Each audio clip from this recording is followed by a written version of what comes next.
এগুলো এই রাতের বেলা 11টা বাজে 3টা সন্ধিয়ান রাস্তার উপরে 3টা হুন্ডা এবং একদম বর্ডারের পাশে আশাবাড়িতে দেখেন এটা কি অবস্থা। আমরা ওই মাথা থেকে হাঁটতে হাঁটতে আসতেছি, দেখি লোকজন এজন্য আমরা পিটিয়া কি করেন মিয়া আপনারা শেষ করে দিচ্ছেন তো মিয়া। হ্যাঁ ওসি সাহেব, জি জসিম বলছিলাম। আমি আশাবাড়ির এক জায়গায় আসতে এখন রাতে আমি ওই জায়গাতে এখন আছি। আমাদের এখানে দায়িত্বরত বিডিআর এর যে টহল বাহিনী আছে তাদের সাথে আমার এখানে কথা হচ্ছে, কিন্তু এক কর্নার ভিতরে 3টা মোটরসাইকেল, একটা মোটরসাইকেলের মধ্যে আপনার কি তাদের নাম্বার প্লেট নাই ওই গাড়িটাতে, আর 2টা এভাবে আমাদের এই এলাকার লোকজন ওই 3টাকে ওই জায়গায় আটকিয়ে রেখেছে এবং আমাদের বিডিআর যে টহল বাহিনী আছে তারাও সেখানে যাচ্ছে।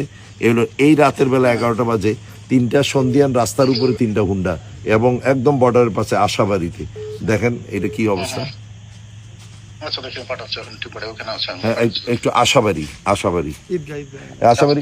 ঈদগাহ এখানে ঈদগাহ মাঠে এখানে আমাদের ওই যে আমাদের বিডিআর বাইরে এখানে আছে, বিজিবি এখানে আছে আর কি।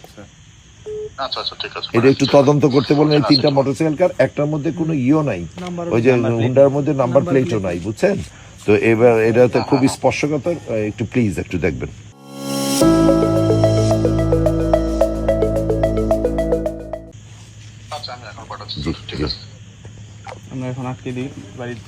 আপনার গাড়ি 3টা, আমি এদিক দিয়ে একটু টল দিই, আপনারা মাথা থেকে 3টা গাড়ি এখানে আছে, ওসি সাহেব নিজে আসতেছে।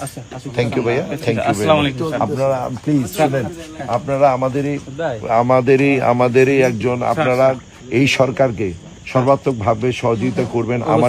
আমার দেশের প্রধানমন্ত্রী ইতিমধ্যে আপনারা দেখেছেন জিরো টলারেন্স করছে মাদকের বেলায়, দেখেন নাই? এই সমাজ আপনার ভাই আছে, আমার ভাই আছে, সব দেশ কিন্তু ধ্বংস হয়ে যাচ্ছে।